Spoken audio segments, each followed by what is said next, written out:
So, but I don't want to dive into that. I just wanted to kind of add that in because I know we were, talking about staying relevant in different things. But I kind of wanted to also transition a little bit into a familiar question that I've been asking some of the folks who are a part of uh, more of the industry type uh, expertise with keeping reptiles, amphibians, and inverts.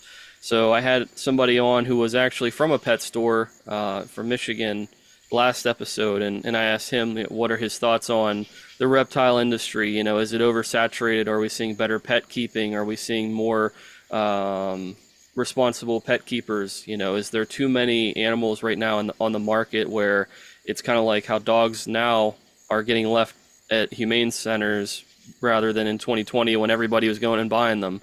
So I think that different answers can be true in different places around the country. So what's true in Michigan might not be true in New York. So I'm just curious to hear what your thoughts are interacting with so many people. Well, it's a hard question. It's a complicated issue, and I don't know that I have a single answer to it that'll be satisfactory. But I I've been doing this a long time. I've been keeping non-conventional animals, reptiles, amphibians, inverts, etc.,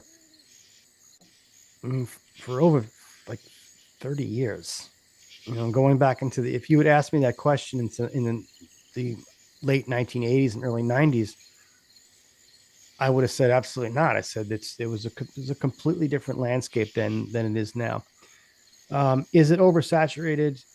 Yes. Does that mean it's a bad thing? Not necessarily.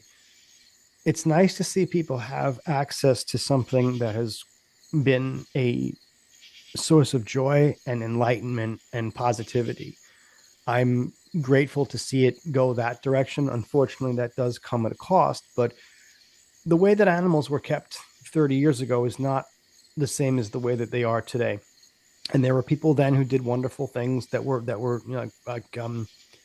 Philippe de Vaugelet was a real pioneer in amphibian, particularly amphibian care and breeding and husbandry. And I remember reading some of Philippe's books when I was really young, and that kind of gave me the idea that you can use things like live plants and whatnot. And at the time, that wasn't particularly common, whereas now it's kind of accepted as the norm. But um, people kind of, I mean, that's a whole other topic. People kind of conflate things to this, uh, making it a little bit more complicated than it is. But in any event, it's a different landscape than it was 20 years ago. It's a different landscape than it was 30 years ago. I don't begrudge people for making a living because people want to. I mean, anybody who gets into this, you're getting into this because of the love of the animals, and you're going to want to supply people with animals that are healthy and will do well and will adapt to a home or a business or, in many cases, a zoo type situation. I don't really know.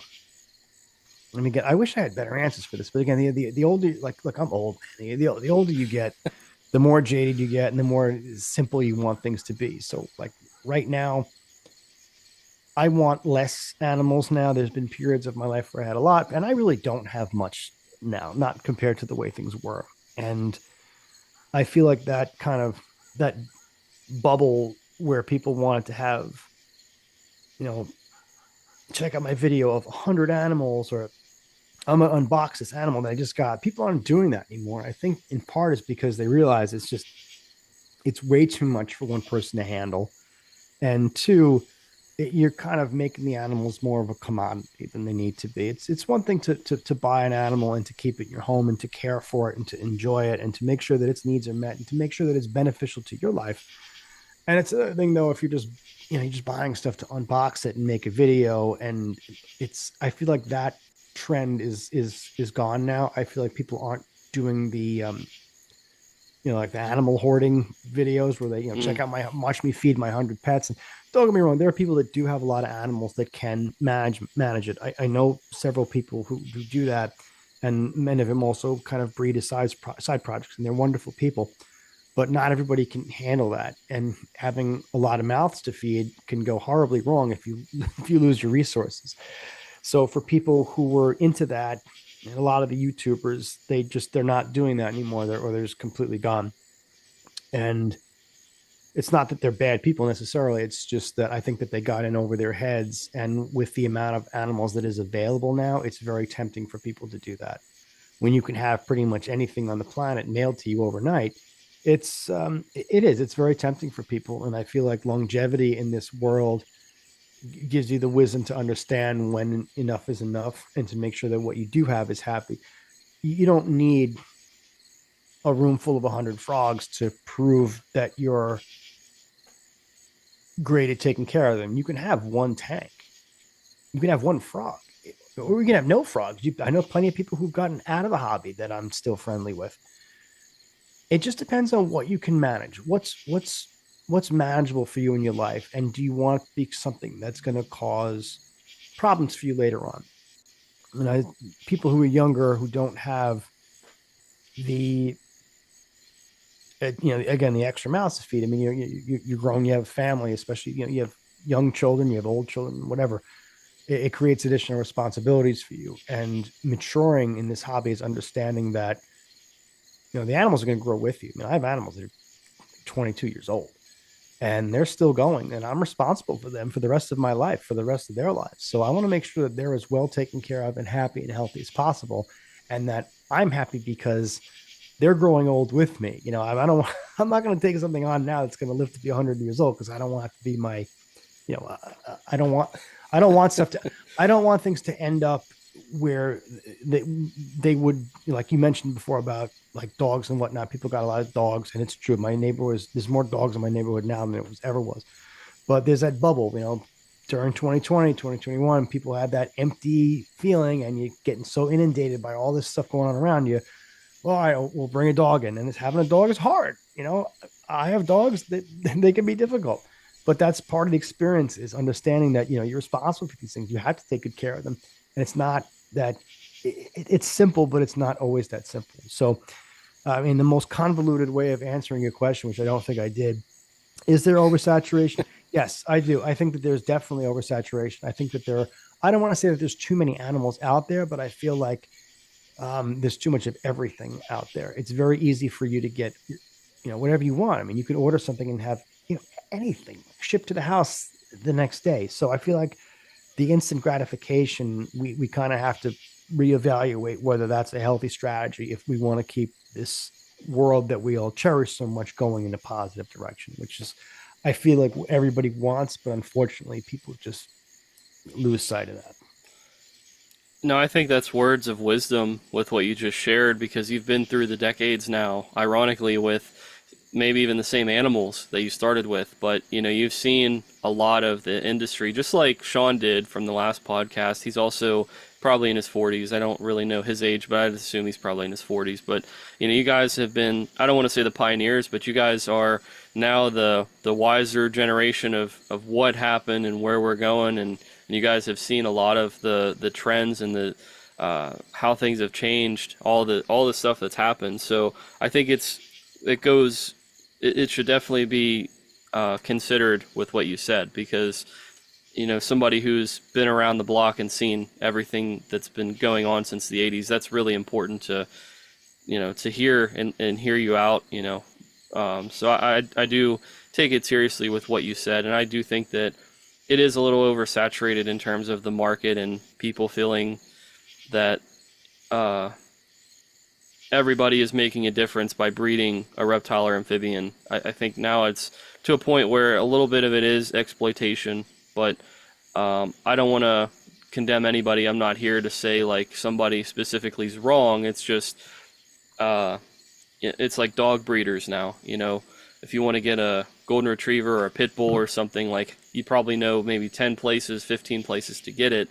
And then you go to the local shelter and there's a lot of those animals, a lot of those dogs at the shelter. I don't think it's any different from what others like the reptile rescues are seeing as well. I'm sure Brian will have a very different experience, because he's also, I think, in his mid 40s or early 40s, something like that, maybe even early 50s. But I'm not sure. And Brian, don't get offended if I said that, but uh, I'm just trying to give some perspective because the listeners, the viewers and listeners for Woods and Forests Media are between 24 and 45. So I'm not really targeting young kids, and I'm not going after seniors, but we do have both ends of the spectrum. I'm not trying to get controversial here. I'm Let's just not get saying. nuts with seniors here. I'm 45. So I'm on my out of your demographic.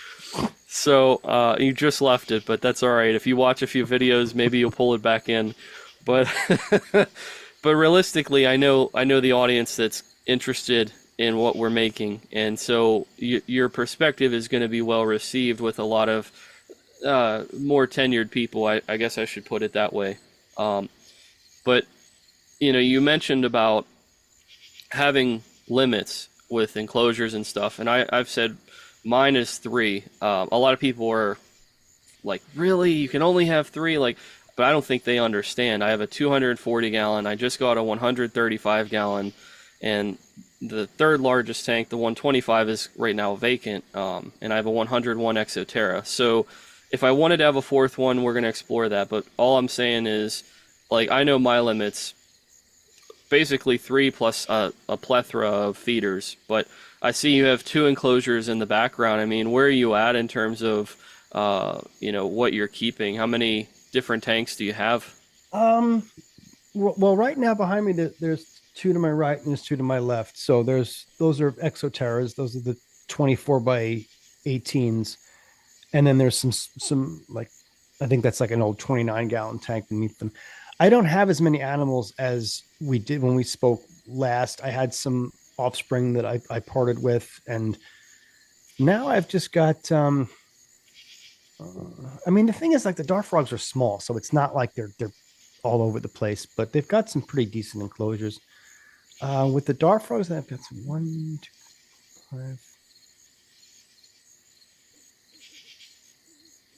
I think I've got about 20 frogs total now, as opposed to in the past where I had like upwards of with offspring upwards of like 35 and whatnot, and things that I could part ways with.